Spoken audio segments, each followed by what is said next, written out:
গ্রামের মানুষের এই যে নবান্নের শুরু, ধান মাড়াই করার জন্য বাড়িতে নিয়ে যাচ্ছে এই যে আমাদের বড় ভাই ওনার গাড়ি দিয়ে। এটা হচ্ছে মূলত ট্রাক্টর জমি ক্ষেত চাষ করে ট্রাক্টর দিয়ে। ক্ষেত চাষের পাশাপাশি উনি বিকল্প পদ্ধতিতে টলির সঙ্গে মানে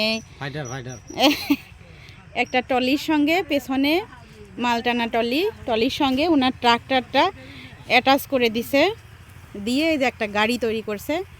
জমি চাষের কাজেও ব্যবহার করে ট্রাক্টরটা, আবার যখন জমি চাষ করে তখন হচ্ছে ভাই পিছনের টলিটা খুলে রাখে, আর যখন ট্রাক্টরের কাজ করে তখন এখানে ট্রাক্টরের বসার জন্য পাদানি দিয়ে বসার সিস্টেমের ওই জিনিসটা লাগায় নেয়।